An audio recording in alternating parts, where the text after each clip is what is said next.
I'm Megan Fiala, and I'm a senior mechanical engineering major with a biomedical minor. I'm Isaiah Doom. I'm going to school at SDSU for mechanical engineering, and I'm also getting a biomedical minor.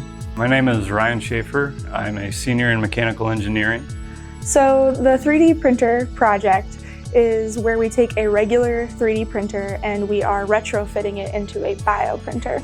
The way we do that is instead of printing plastic or things like metal, anything like that, we make our own bio ink, we make a support gel, and then we take the regular nozzle off of the printer and put a needle on there, add a syringe, add some different tubing and a stepper motor and gears and things like that. So that way, instead of being a regular printer, instead it prints tissue. Our focus on this project is to be bringing a bioprinter into our biomedical engineering lab. This will allow the biology department and our biomedical engineering department to further test different materials. So the 3D bioprinting industry is going through kind of a scientific boom at the moment. 3D bioprinting has the capability of being able to go into organ donation, pharmaceutical testing, and even into education. Right now, there's only 3 in 1,000 people who can donate their organs successfully.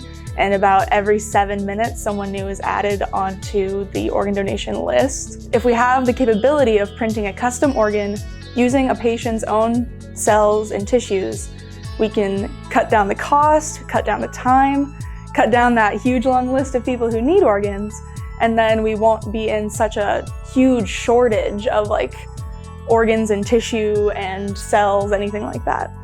In the pharmaceutical industry, it takes a few million to $1 billion to bring a new drug onto market and about 10 years of research. If you had a 3D bioprinter to print human organs from human cells, you could test on that. You could cut down the cost. You wouldn't have to use animal testing. And then all of a sudden that cost goes way down. The amount of time it takes goes way down.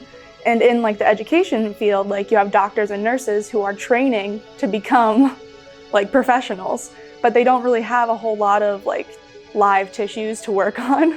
You can't really do surgery on, a practice dummy and feel well equipped. But if you had a 3D printer who could print you an organ to work on and to study, all of a sudden your level of education has been raised. My area is with the bioink. The difficulty with bioink is that there's a lot of parameters that you need based on the organ that you're making. Say if it's a muscle or cartilage or bone, there's different variables that you need to consider, different temperatures, different stresses that go along with keeping the cells alive, with having the right area, having the right structure for the cells to proliferate.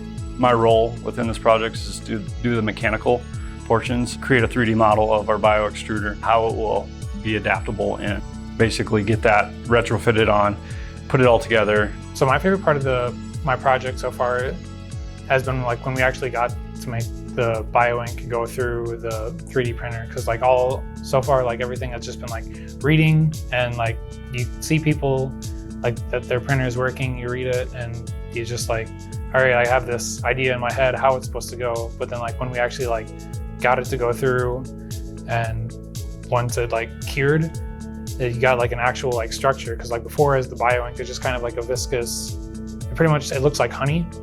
It has that same viscosity, and once it actually cured and hardened, you actually got your object, and you can hold it in your hand and you can see it, and it looks like an organ, or it looks like you can visualize this is what it can turn out to be.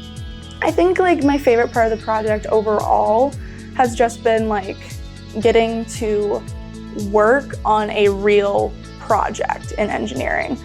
Having that experience, being able to do my own research, being able to take a simple 3D printer and retrofit it into a bioprinter into a field that I want to go into in the future, and being able to take that from beginning to end, being able to work with people that I enjoy working with, having my advisors and my professors help me out the whole way, kind of helping get that professional next step in engineering, so that way when I go into the workforce, I don't I have some sort of tangible project to go back onto. Favorite part has been, I think, the challenge, even though that's been very frustrating. The things that I didn't expect that would go wrong, parts breaking, I think those challenges were really motivating to figure out a solution in a timely manner because we're trying to hit all these deadlines. Yeah, I've enjoyed the challenges that have come with it.